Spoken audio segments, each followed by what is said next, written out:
Baik, bismillahirrahmanirrahim. Assalamualaikum warahmatullahi wabarakatuh.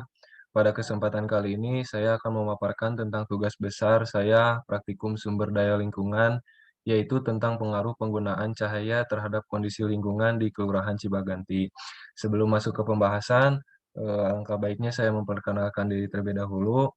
Perkenalkan, nama saya Muhammad Iqbal Budi Rohman, NPM 100703200024.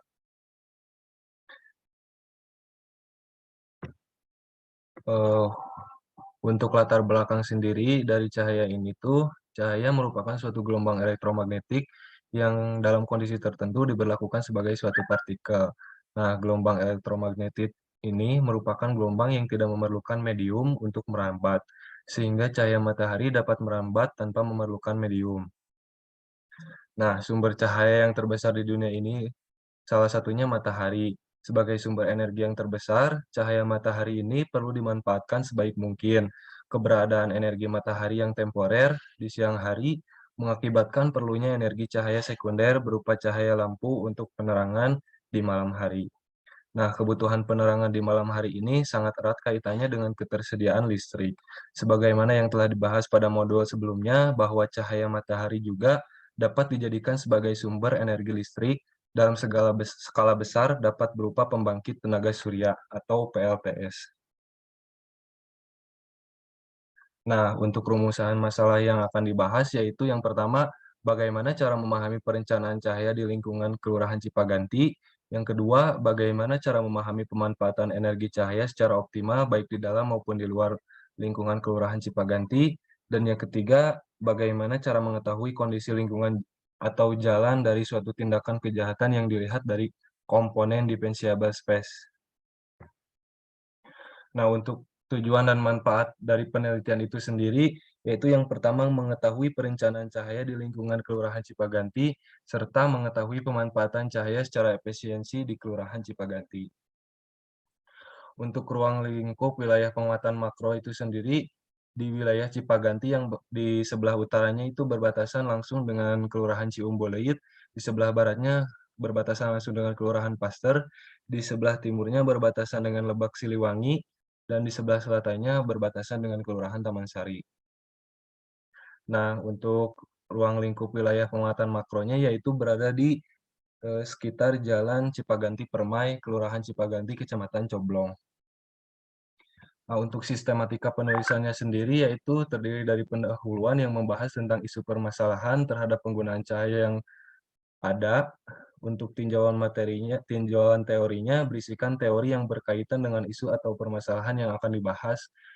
Untuk analisis data dan pembahasannya yaitu melakukan pengambilan data lapangan dengan melakukan pengamatan langsung ke wilayah titik pengamatan. Dan untuk kesimpulan dan sarannya, menguraikan terkait kegiatan praktikum dan analisis data serta saran yang dapat praktikan berikan untuk memperbaiki masalah yang terjadi di Kelurahan Cipaganti. Untuk tinjauan teori tersendiri yaitu eh, terdiri dari intensitas cahaya, di mana cahaya menurut Pamungkas, cahaya adalah gelombang elektromagnetik yang dapat dilihat dengan mata. Nah, suatu sumber cahaya memancarkan energi, sebagian energi ini diubah menjadi cahaya tampak atau visible light. Perambatan cahaya di ruang bebas dilakukan untuk gelombang elektromagnetik. Yang kedua ada differentiable phase, di mana teori differentiable space ini adalah teori yang mengemukakan tentang penciptaan suatu lingkungan hunian yang dapat dikontrol oleh penghuninya untuk mencegah terjadinya tindakan kejahatan. Adapun untuk pencahayaan buatan, di mana pencahayaan ini merupakan elemen yang penting untuk membuat ruang yang tenang. Dengan perencanaan pencahayaan buatan ini merupakan suatu usaha untuk mendapatkan suatu desain yang dapat memenuhi kebutuhan cahaya yang sesuai dengan kebutuhan bagi aktivitas manusia. Dan yang terakhir ada ruang, di mana ruang adalah suatu wadah yang meliputi ruang darat, ruang laut, dan ruang udara, termasuk ruang yang di dalam bumi sebagai suatu kesatuan wilayah tempat manusia dan makhluk hidup lainnya dan melakukan kegiatan serta memelihara kelangsungan hidupnya.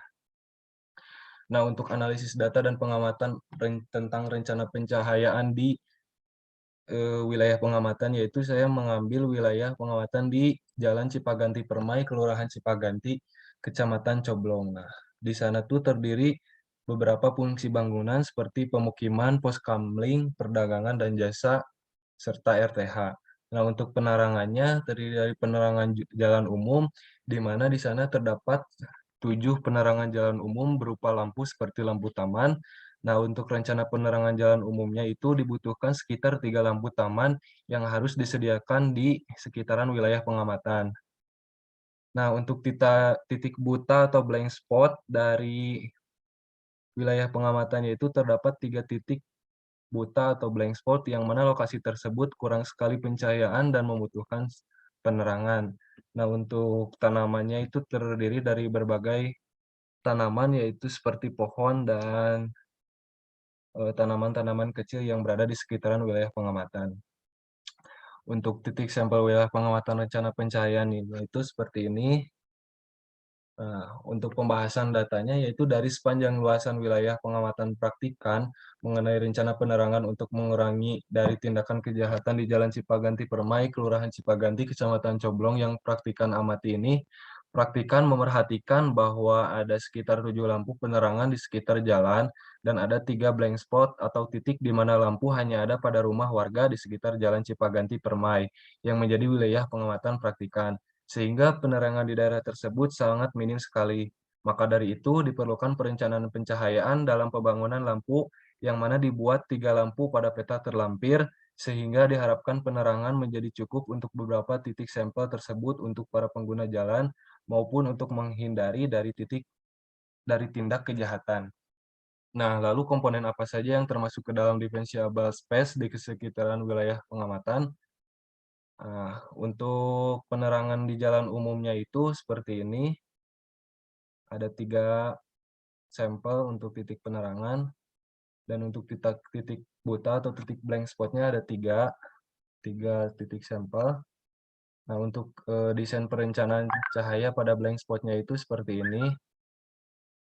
Nah, untuk interpretasinya yaitu pada titik sampel lokasi pengamatan ketiga titik blank spot tersebut, yang merupakan titik buta atau kurangnya penerangan sepanjang 200 meter di sekitaran Jalan Cipaganti Permai, Kelurahan Cipaganti, Kecamatan Coblong.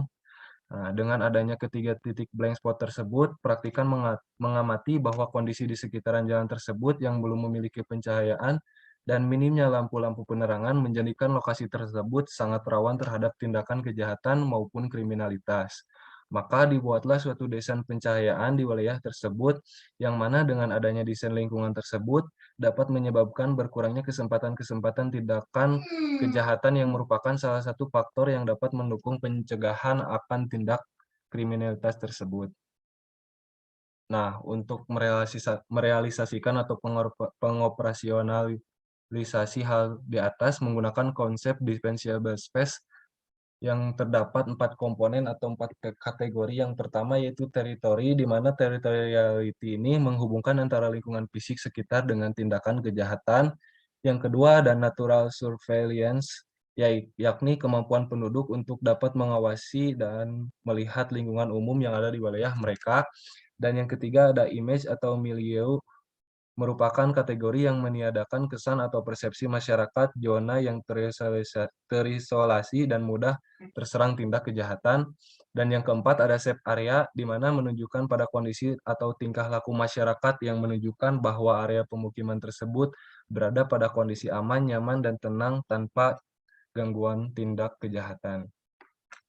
Nah, dari kesimpulan dan saran sendiri yaitu dari hasil analisis dan pembahasan mengenai data di atas dapat disimpulkan bahwa dengan kita memahami suatu perencanaan cahaya di lingkungan sekitar, termasuk di lingkungan Kelurahan Cipaganti, kita dapat mengetahui wilayah mana saja ya ataupun yang rawan, aman, dan wilayah mana saja yang rawan ataupun aman dari suatu tindakan kejahatan.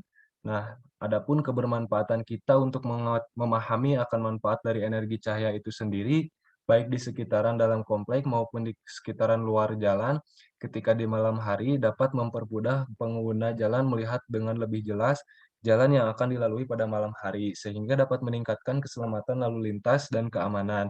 Dan yang terakhir, dengan kita mengetahui kondisi lingkungan sekitar, kita aman atau tidaknya dari suatu tindakan kejahatan atau kriminalitas, kita harus mampu mengetahui konsep defensible space yang telah dijelaskan di atas.